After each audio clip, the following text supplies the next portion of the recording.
Hi everybody. Using this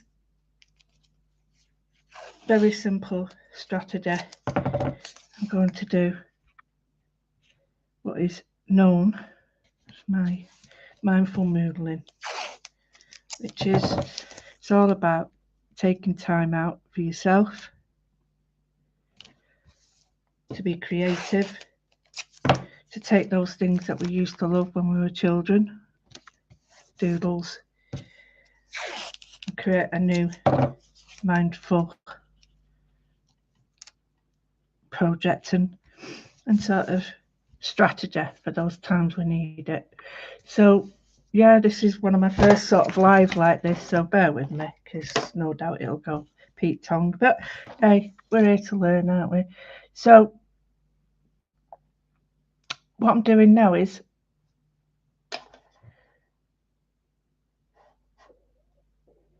just I've got some watercolour paper which I'm testing out. I have used this once before, but it's not something I use regular. Now I'm going to just spray my paints, and I've got a selection of my watercolours, which is a selection of Daniel Smith's, Winsor and Newton, Cotman and Professional, and just woke them up a little bit. I'm using my micron pens. I'm going to use a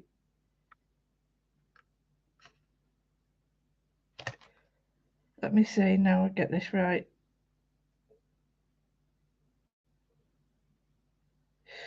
A 5.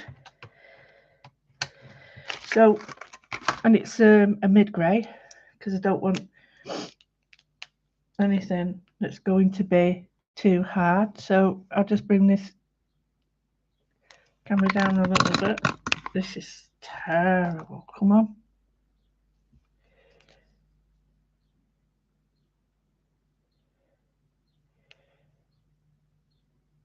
I don't so much think it's a camera, it's I haven't got any memory left. Come on.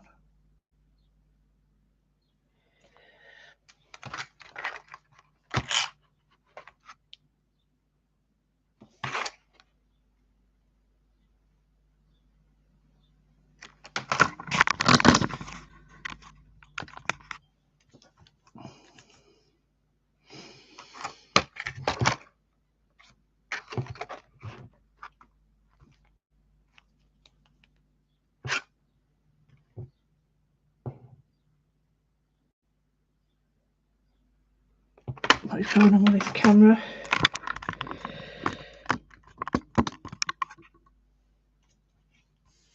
I am so sorry, this camera is not playing today.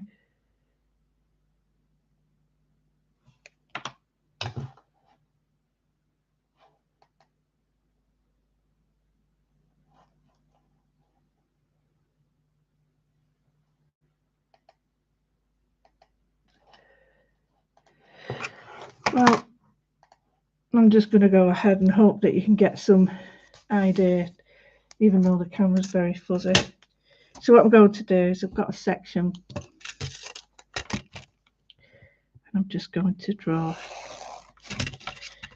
some shapes, and I'm not procrastinating or worrying. All I'm doing is just making marks on my page. It doesn't have to be too clever.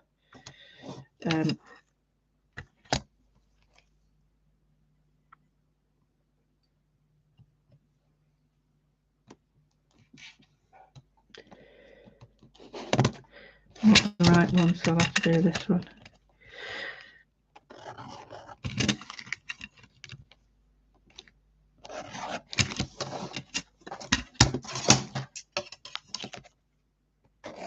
Got a selection of templates from schools.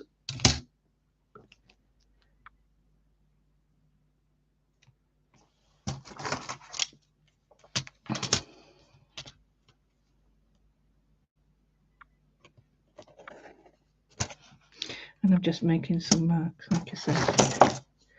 nothing too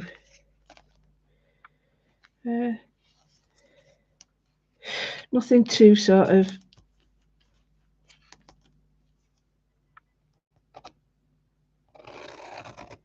it's just for some colour.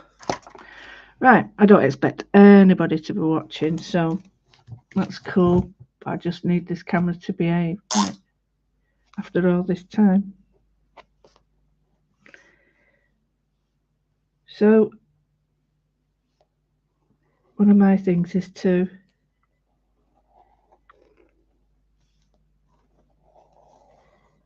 if your lines aren't straight, make them look not straight. There's no pressure on you then.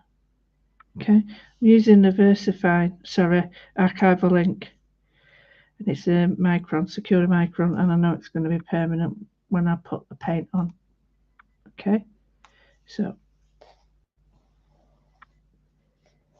I'm just outlining some of the lines that are straight.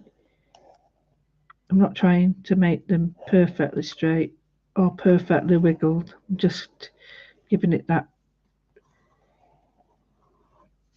sort of less than perfect vibe. You see, I'm quite liking that. Ooh. Not been a good idea, but hey ho. So now what I've got is I'm going to choose some colours. Now I do love my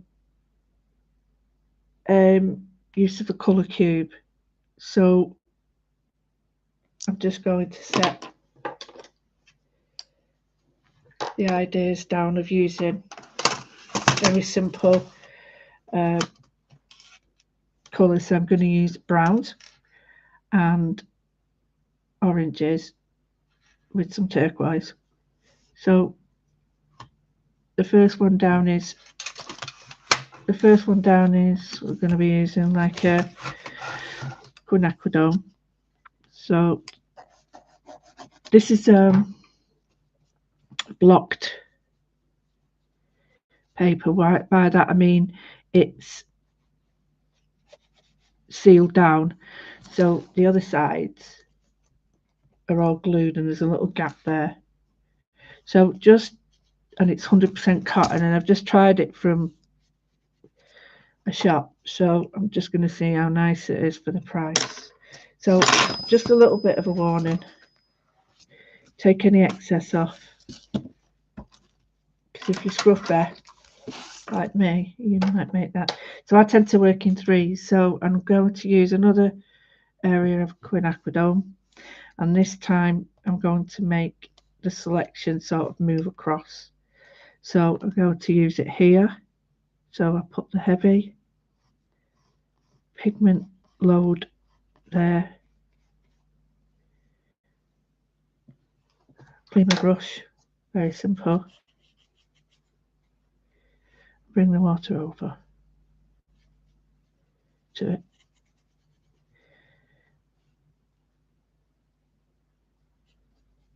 Now I'm using my glue brushes that were made in Germany for me.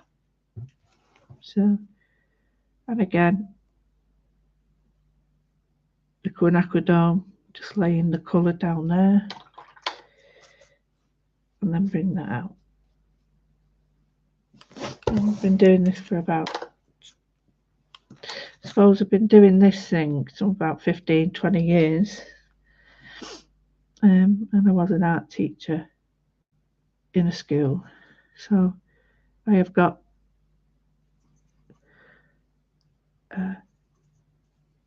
lots of different sort of attitudes towards art, but mainly it's bringing art to the people when they say, "Oh, I can't draw." Yes, you can. You weren't born running, was you? So here I've got like a burnt sienna. I'm just bringing that out. So far, this paper's behaving very nicely. I do want an umber, but I quite like this one as well. So just bring in a little bit, blend it out, And then I'm going to do a little bit more here. Not too much of this one because I don't want it to be too heavy. So you can always, if you choose, split up your paper later into different sections. So a section within a section.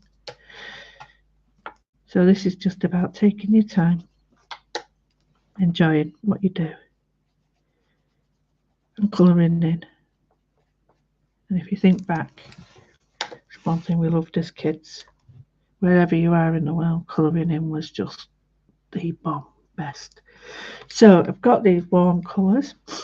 I want to use sort of a striking colour now, and one of my favourite colours is yellow green, or yellow brown as it's called. I haven't got a clue why it's yellow brown, but to me it's like a,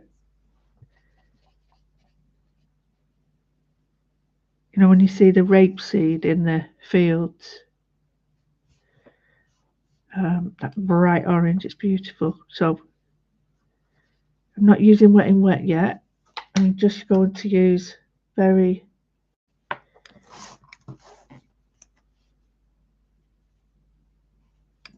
simple wet onto dry, layering it up as I go. These paints are all Winsor & Newton, Daniel Smith, a little bit of Sennelier. I've got Winsor & Newton Cotman and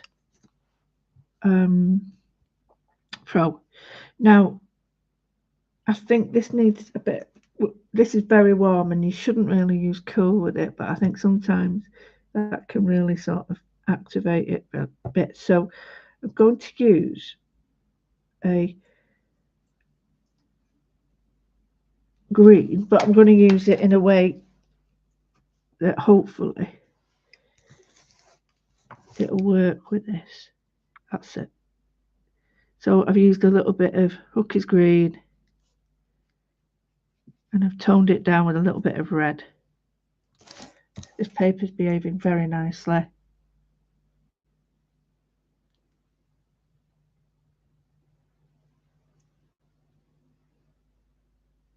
Hi, Dawn.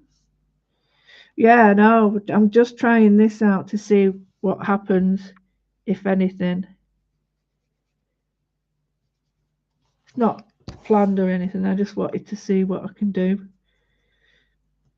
So, yeah, well, don't want to say too much, but yeah, hope you and Ian enjoy his birthday. Right, so this is the paper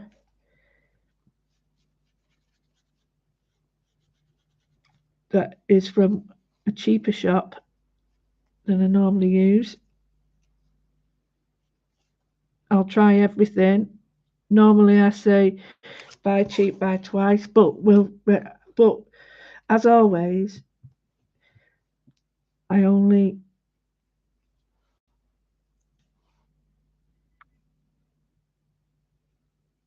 sort of make my own judgments. If something's not deemed too nice for me, then I don't really listen to it unless I've tried it myself. So I've put two heavy colours together, the depth there, which works quite nicely. So yeah, if somebody says to me, oh, that's rubbish, then I like to try it myself before I make that judgment. So here, I've got indigo.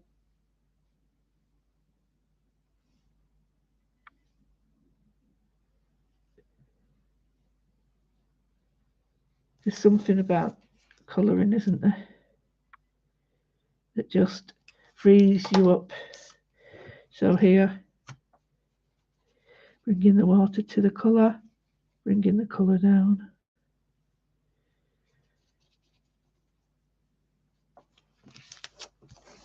And then I've put this on here.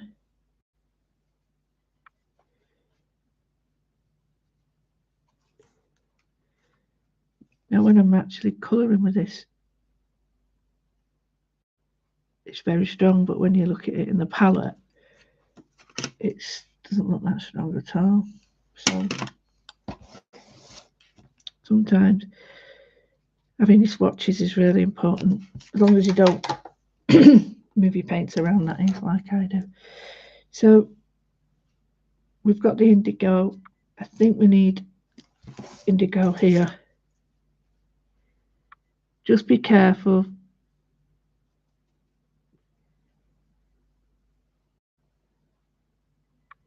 If you want to bleed, then let the paint do its work. Then it's quite easy. All you do is just run a wet brush between the two, and what happens is it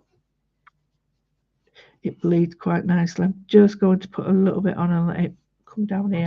I'm not happy with that one up there, so I might get some granulation now. That's perfect as well. So this indigo is a granulating colour, so you can see it gets a different effect. Super. I love granulation. Got a little bit of seepage there. Now what I can do is take another brush and just do that. So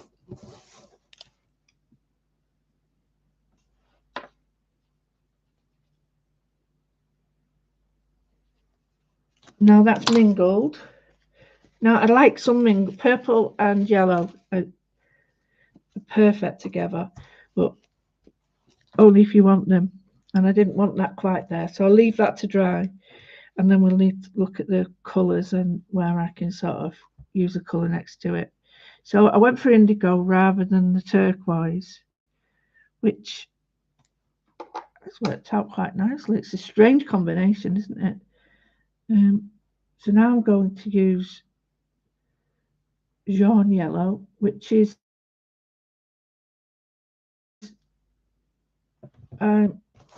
like a cream. And it just looks nothing in the pan. I really mean nothing. But when you mix that on white paper, you really do see the difference. It's really evident then. I'm not mixing it with any colour. Normally I would.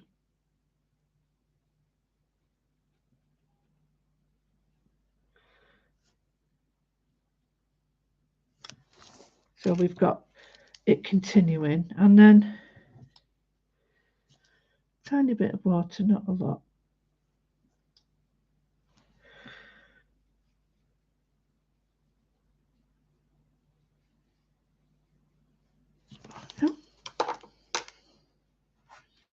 So we've got 1, 2, 3. I need to think, right, what does this need here? Well, it looks to me like it could do with, there's 2 greens, but I can't have that green because it's there. So we've got the indigo.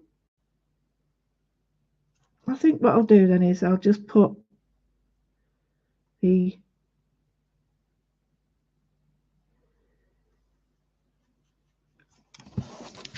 brown. Now this is a burnt umber.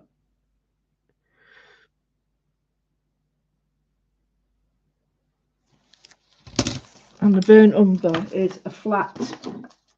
It's not flat, I hate that word, because it just means like it's got no life. No, that's not the one. It's got a matte cold finish, and it's beautiful for adding not only contrast but also adding depth to your colour around it.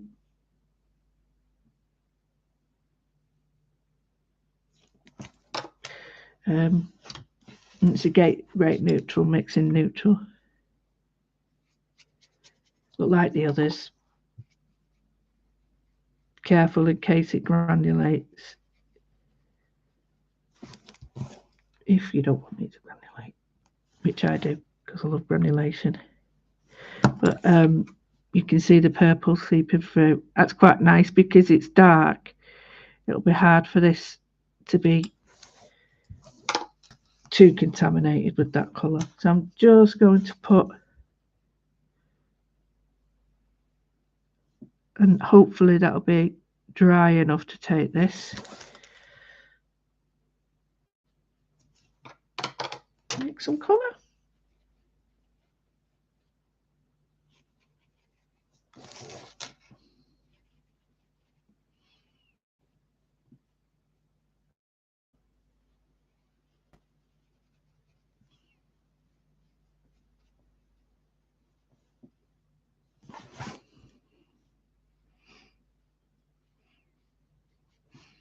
So here I'm using wet onto wet, or wet onto damp.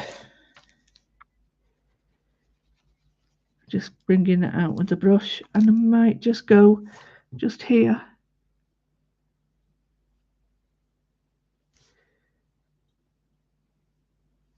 Just make this colour up a little bit dark.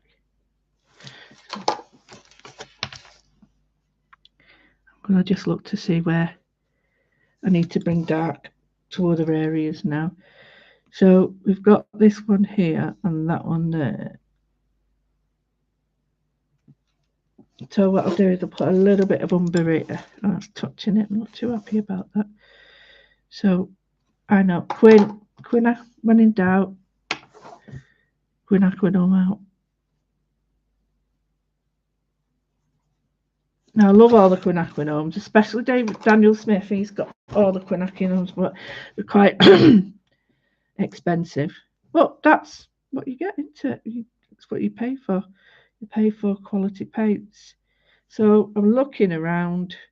It's got to be that, hasn't it? It's got to be that. Really don't look nice, that colour, does it? There. But here,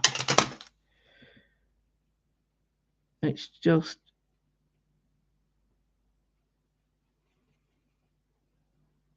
the bomb. So, love that. We've got to leave that to dry because otherwise my pens won't work. So you can do it with drying it.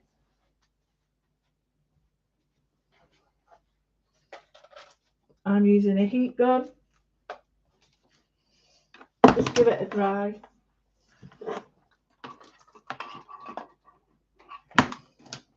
Sorry, I actually thought I had this all organised, but as always I didn't.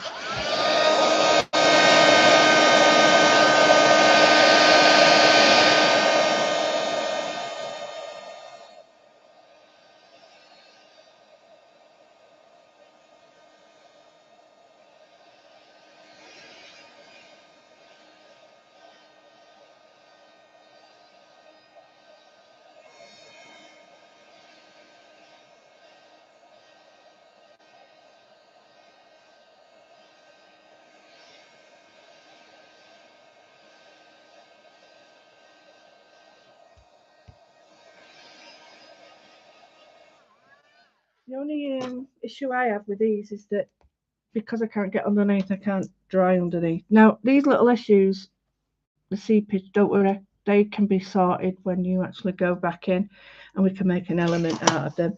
Now, you can use any colour pens you want. Obviously, dark on light and light and dark makes a lot of sense, but you don't have to do that. There's no written rules. You can use any colour you wish. If they're dry, then and you're not going to wet them, then there's no need to, worry at all about what you're using. But if you're going to wet them, then be mindful of that. So I've got an 08 in black this time, and that's the reason for that is because I used grey because I didn't want it to overpower. But now I've got this, I'm just going to go actually with the lines that the paint has made.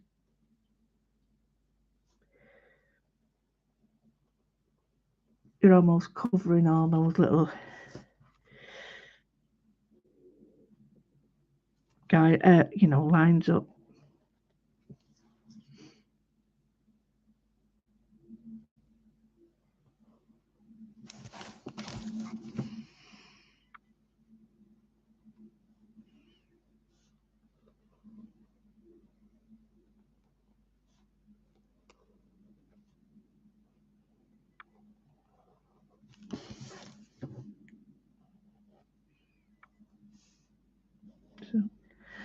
do some lines on it. Don't make them neat.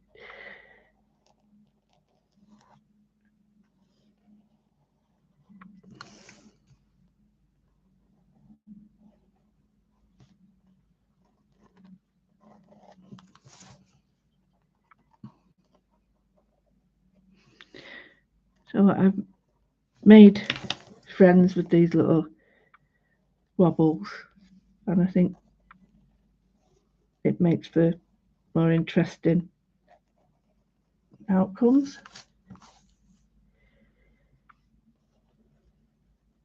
Now I'm using quite a, you know, a major line there, but I would be honest with you, I would use a finer line normally when I'm drawing these sorts of things, only because that's what I prefer.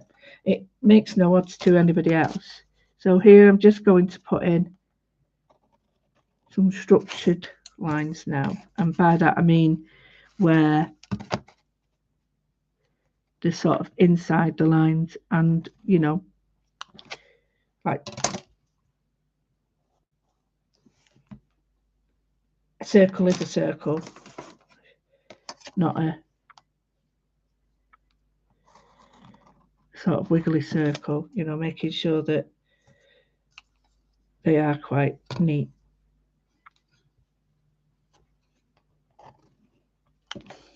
I'm not thinking personally that has to be there. I'm just thinking weight and seeing where they should be. So I'm happy with that. And I'm just looking now to see what is needed. There's a little line there. So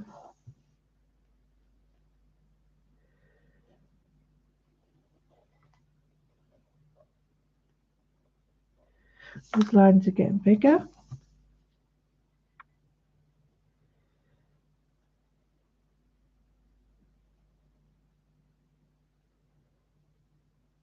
Bigger there. There is a reason for that.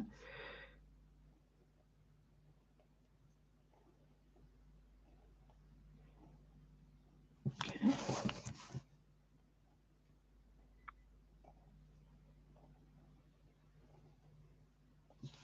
Nice thing about these is that even in the car, it doesn't mess it up, because the wobbly lines, they won't matter. So outline, I've got the 3 areas of the checkerboard. So this brings some depth now, so I'm just going to do, I'm not being thick with this because I don't want it to overpower. So with it being a very thick paper, it's got a nice tooth on it, so I'm just using that. It's not overpowering.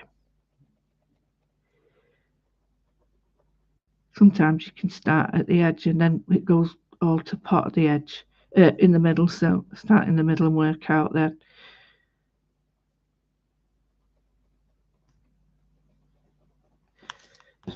Let's do this one.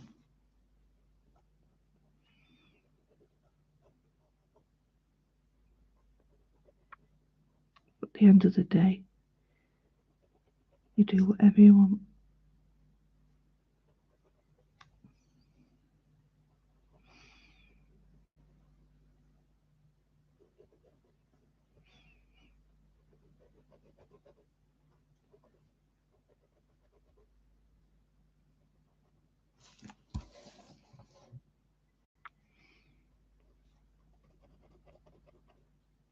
Okay, so we've got our checkerboards. Yeah, that looks quite good. I might add a few more different colours, or I might add different textured lines, not sorry, curvy lines or whatever. I'm going to leave that to, it needs a little bit of a rest, that one. So I'm going to go on with a finer ink pen now of 0.35, and I'm just going to look. Now, I'm just thinking, this ink pen has got such a fine nib Yeah, I like that better. I just like, now I've done it tentatively with the micron.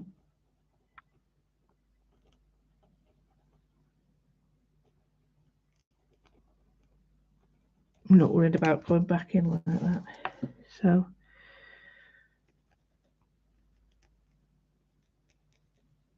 it's really weird this, because I'm doing this now.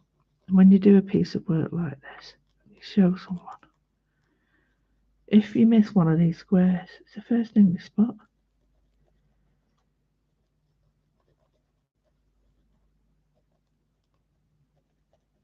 You don't have all that space and colour and pattern, you spot that. Not you personally, but that person. Just crazy, isn't it? It's like they're waiting for you to make a mistake, and so they can spot it and point it out. Oh, I really like that now. Really like that. So, I'm looking for some colours, shapes, and forms and patterns now that I really think will help me. And I've got some from one of my old little stencils, which I adore. See, it's got a pattern there. So, in another one, I could just put that to represent that. But at the moment, I just want, and all you have to think of is, where is my artwork going to be? Is it going to be somewhere, or is it going to be diagonal, vertical, on the wall, in a card? And then think, right, choose the way it's going to be.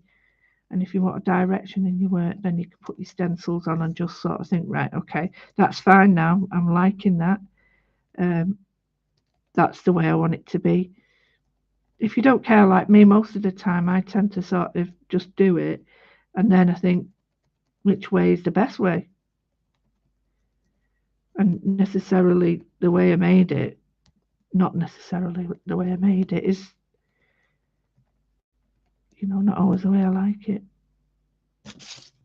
So just a few.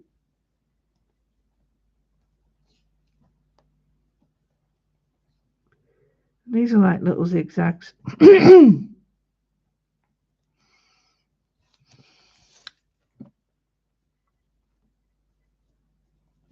Like that, quite like that. It gives it sort of similar to that, but not the same. And then we can do it that way, like a brick wall.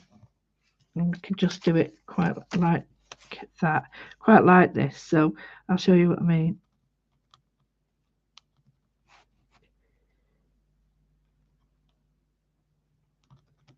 Just add in 3. Actually, do it by hand now.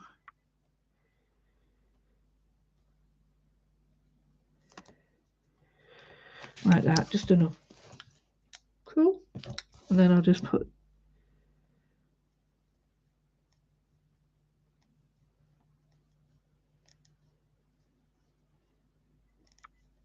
like that. Okay, so I've got that coming up now. Lots of pattern in it. Got some feel of texture and stuff. Let's go with some nice pattern that's going to work with it. So the first thing I'm going to do is just put in a, like that, and then I'm going to go 2, 3, 1, 2, 3. I'm working from the center out.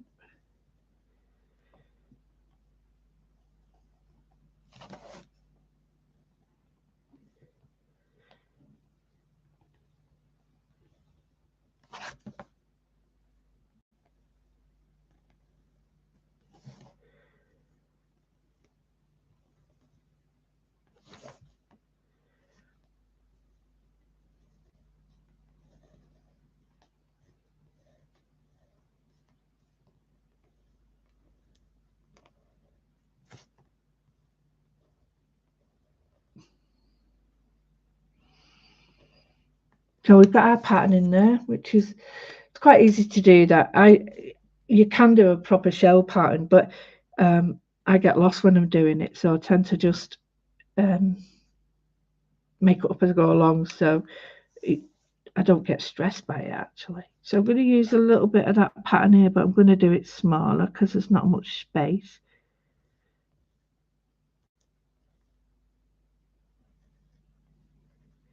And I think alternating your pattern sizes is really important. Continuity, but makes sense of. See here, here, here. I could put it here, but that might be too much. So what I need to do is think, right, I need to think of the pattern that's going to be successful here. So I've got lots of patterns.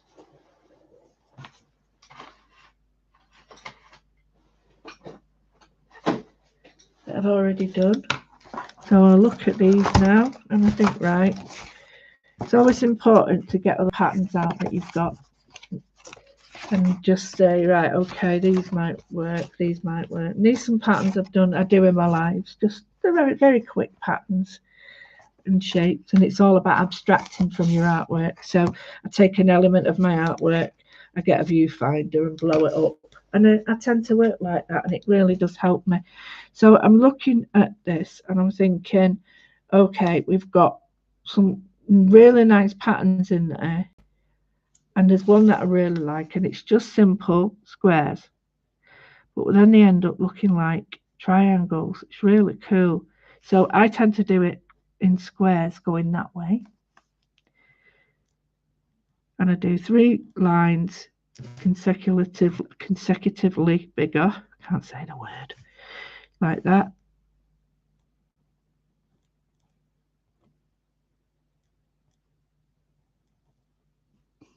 So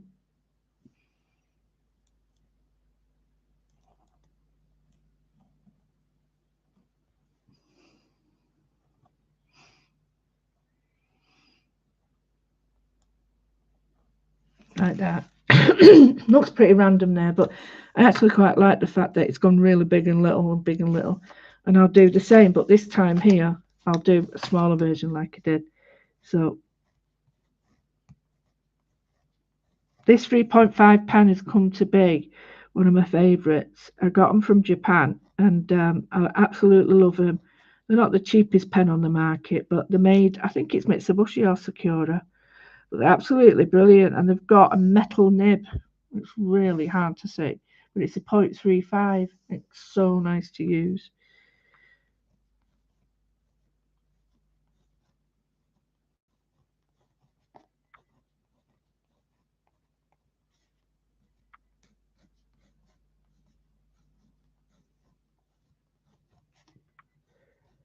And again, you're not worried about how big your shapes are. If your shapes are slightly smaller or wobble, it really doesn't matter in the grand scheme of things. It's very rare you get to see it, or you'll have that one obnoxious friend who'll spot it. But hey, if they're getting that close, something wrong, isn't there? You know what I mean? If they're that close to your work, then obviously there's an issue. So I've done it there. So this one, you can do it like, if I put a line there, it becomes like the closed room. To do it that way, I've got like a diamond pattern, so it's quite versatile, that one. What I might do then is just, this is, I did like it, but I'm looking at it and I prefer that one now. So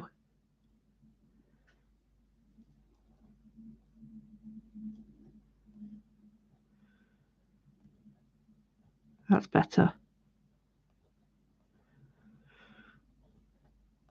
There we go. Mixed it up, but it doesn't matter, does it? So now we've got these patterns.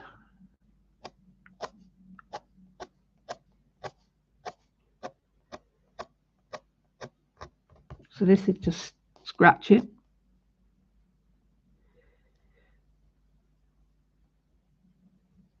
With a really fine tip pen. And then put it here.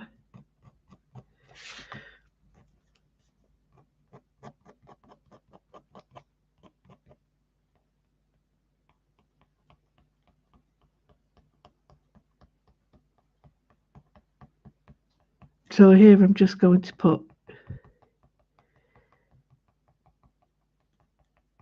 some pointillism. Now I'm using this, which is daft. So if I use my fatter nib,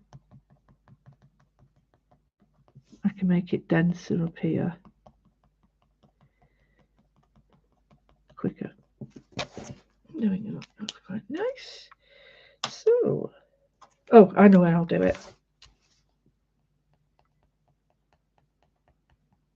Now the pointillism I use a lot, not only on my stamps, on my drawings, sketches, you name it. Because if you're frightened of shading, this makes it really easy for you to shade.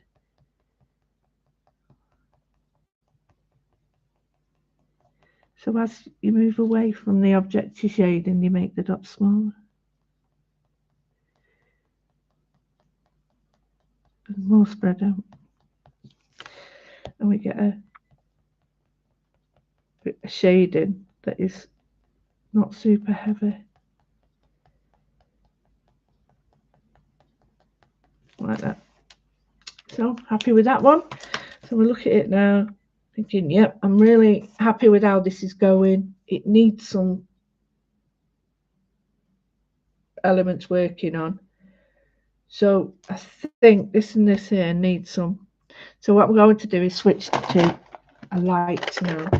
So I have got some light pens, and I have got some Posca white and some Uniball white.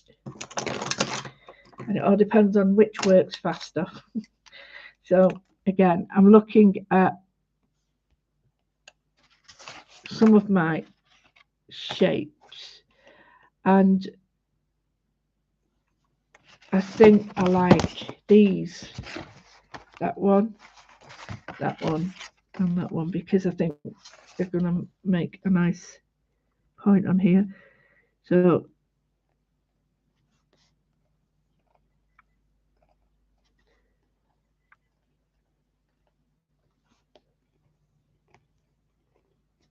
just drawing some.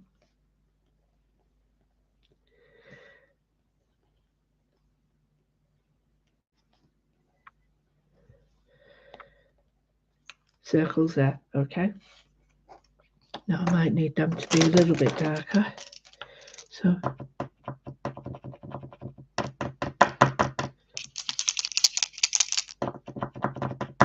I have now and again made the habit of shaking this without the lid on, and it's not a good action to do.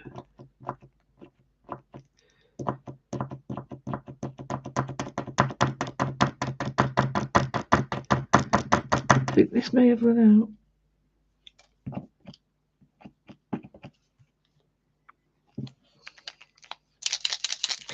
It's the only problem, you know. You think some have run out, and you're like trying to get them working, and you realise that no matter of what you do, it's going to make that one particular one work because it's run out. So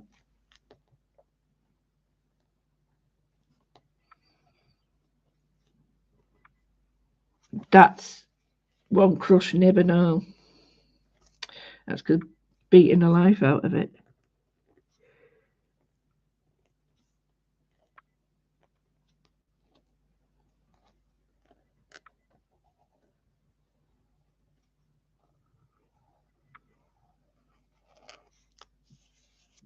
And then I'm putting the paint on and rubbing it in.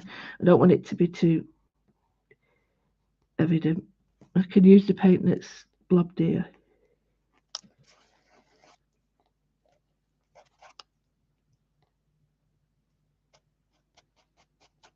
I quite like that, you know, where it's softened. Oh, Dawn's still watching. You're a star, Dawn. Gonna miss you on Thursday.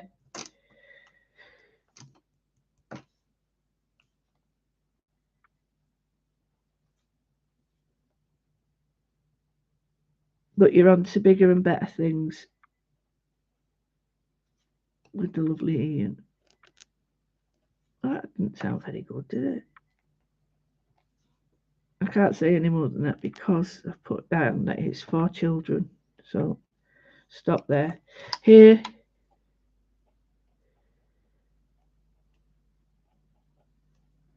I'm not going to do them all because it might be too much.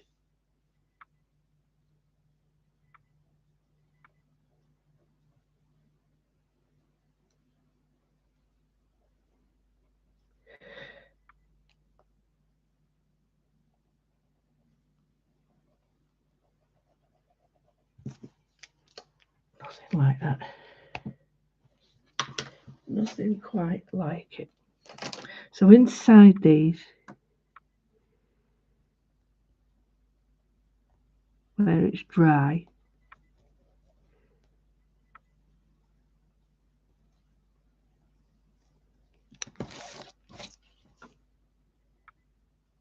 pop a line.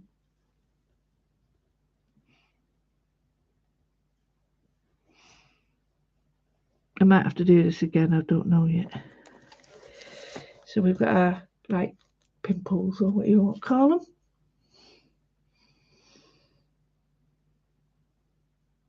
So that one, and that one are just going to be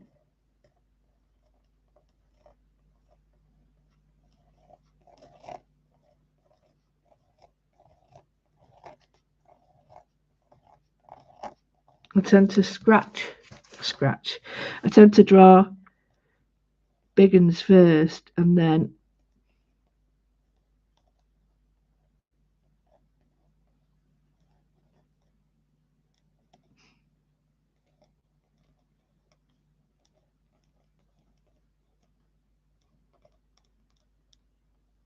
teeny weeny ones.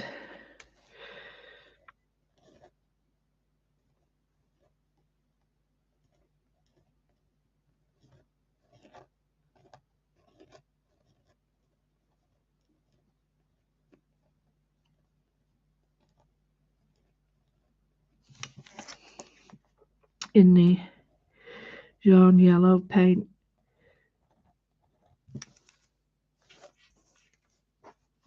And to bring this here,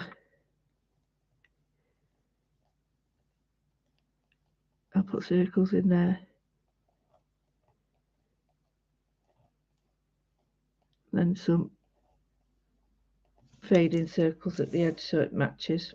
Okay, right, now I'm happy, really happy with that. So I'm going to get my very fine paintbrush, which is a rigger, and these are quite nice as well, but I'm not using that now. And I've got a rigger, and I'm using a very fine brush. I love the I do like Matthew Palmer brushes, I really do, but I love the SAA brushes, they're tremendous. So I'm going to use my well-loved paints. The metallics. Now you could use the opposite colour because the greens are jumping out here, but at the moment I'm going to go with gold. So I'm just getting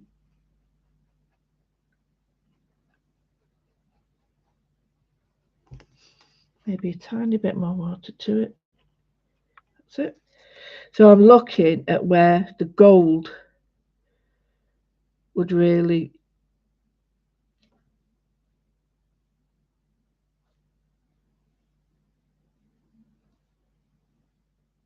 so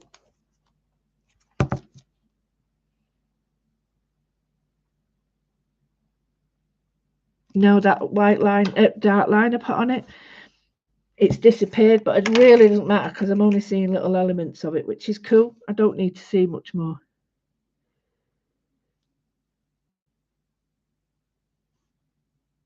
So we've got that on there. Okay, now what I could do is draw another one round it if I wish, but I'm not too sure. So here,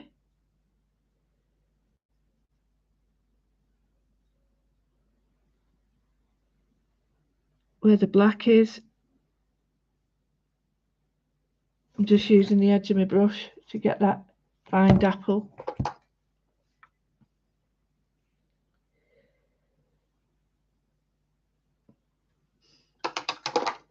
Now I'm going to use my rigger.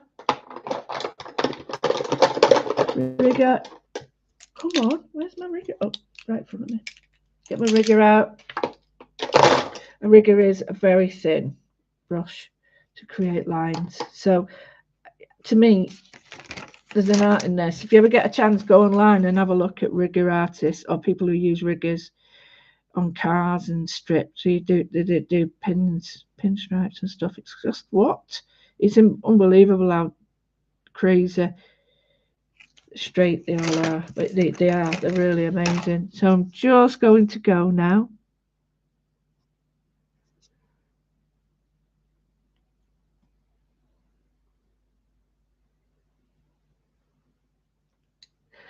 So I don't take my brush off. That's not what I want to do at the moment. So whether it's full on or not, it really don't matter to me. So here, I'm just going to go with.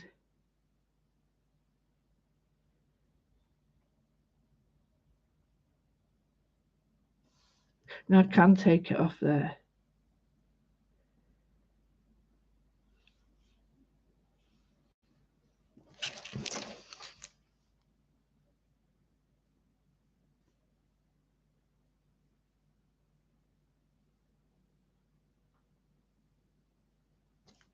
Just adding a little bit of gold as you've got to, it's a law.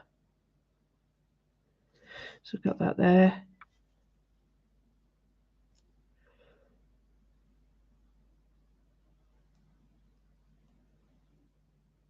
I'm not even stopping to look. Yeah, it's on it, but I'm not stopping to look because I'm not particularly, that's not what it's about. It's about lines and textures and all sorts and direction of stuff. Now this is well loved. This has probably got very little left in terms of colour. So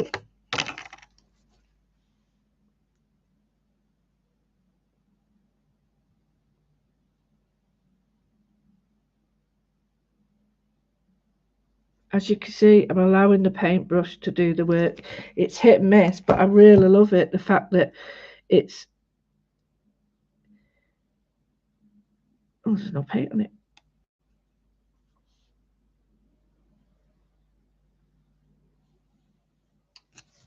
We could just see the lines forming.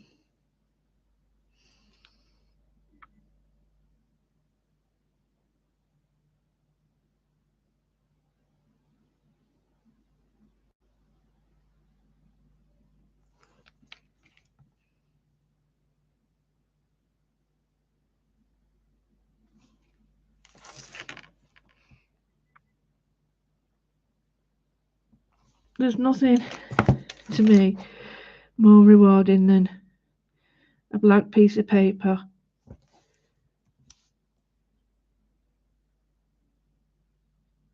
a stressed mind, if you've got one,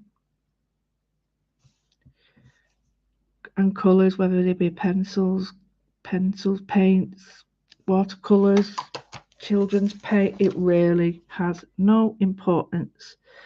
It's what you do with it that's really important, and that is forget the rules and just go for it. Don't be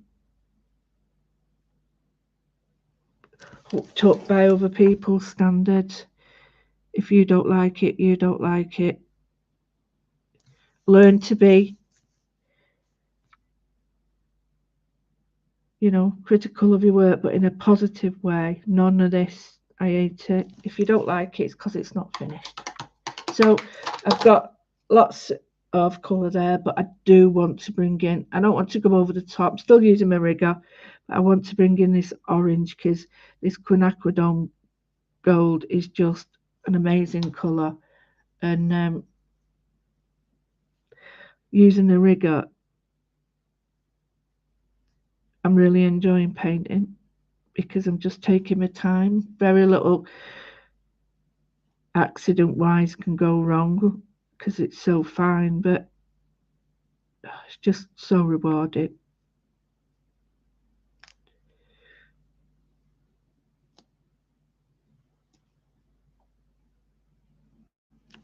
So rewarding.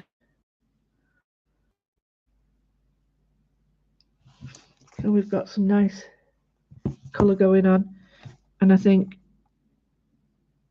in the same way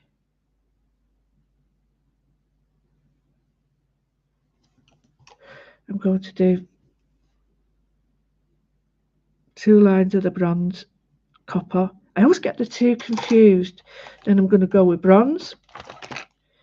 So I've used, show you, I've used that one, and now I'm on to this one.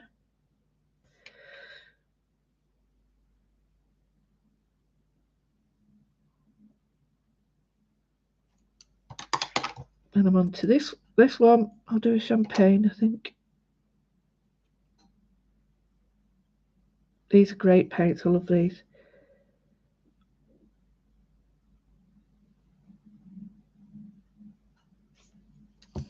And then I'll go with champagne.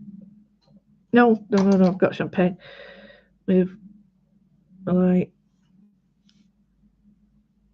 oops.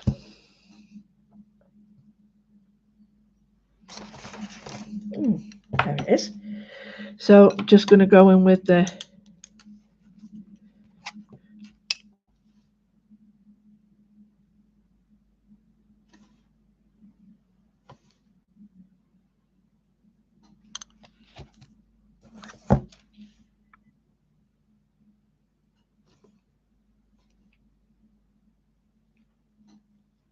just going over that one. So let's see now. I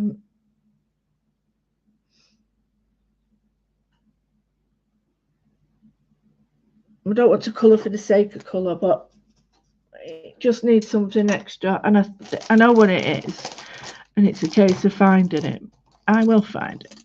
So now I've got my dotting tool, and I'm going to look at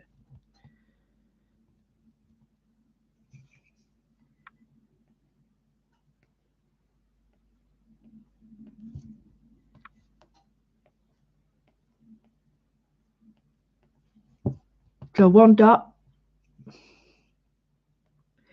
Do not replenish your paint, and it will dry out. It'll use it up itself. So you've got that lovely sort of gradient. So here, I picked up enough paint.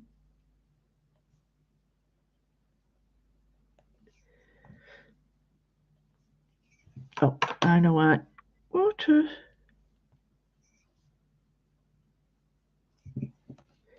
You know, when I'm picking up paint with this, I'm thinking, how much paint are you picking up? You're not picking anything up.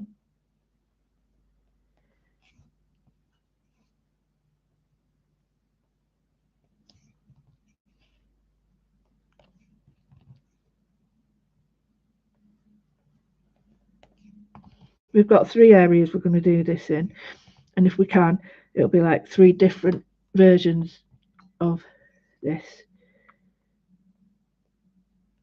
so it doesn't get boring. So we've got that one and that one.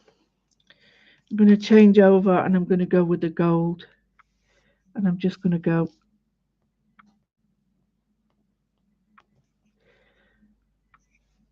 the opposite end.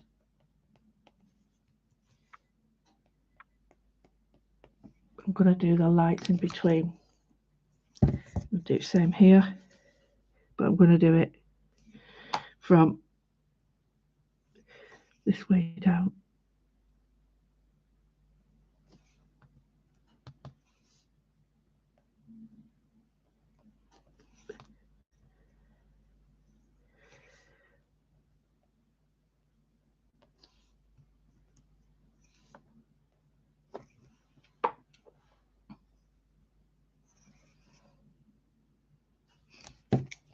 Again, ended up with just water and not paint.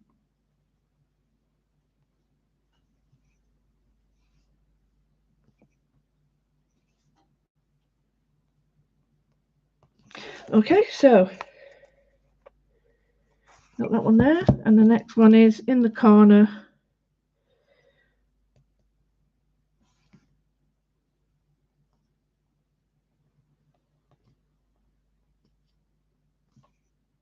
So I'm just going to do that, and then I'm going to do 2 dots, pull them together, 2 dots,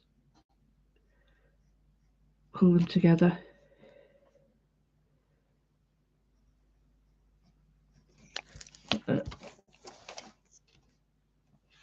Not a lot of dots joined, but sometimes they can look really pretty. So I'm going to go back onto these now to purple, 2 dots, bring them in.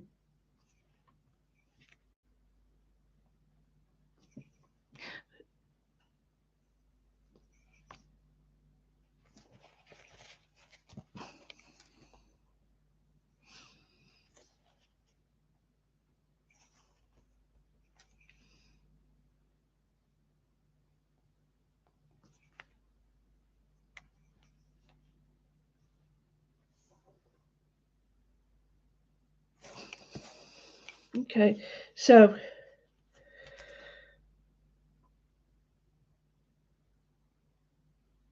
now I really would go back into this a little bit more.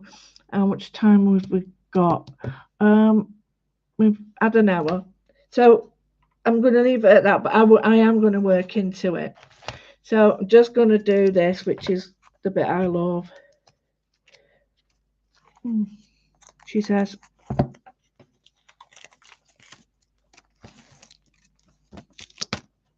keep this because I'm tight.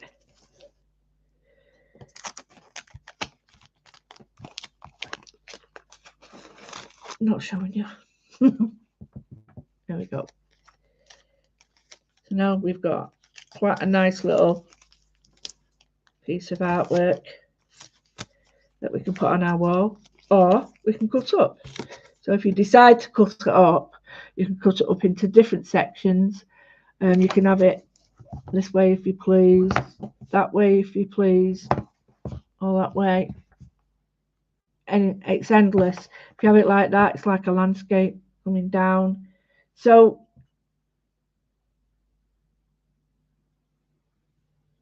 there we go. Hi Sharon. So we've got plenty of options how we can do this, but the basics are there and ready for you to do. So I hope you enjoyed that, a live stream, and yeah, come back for live streams just as I do them, because sometimes I just work. I want to work and show you and not plan it. I just do it. So take care, and I'll see you on YouTube 01 next time. Bye.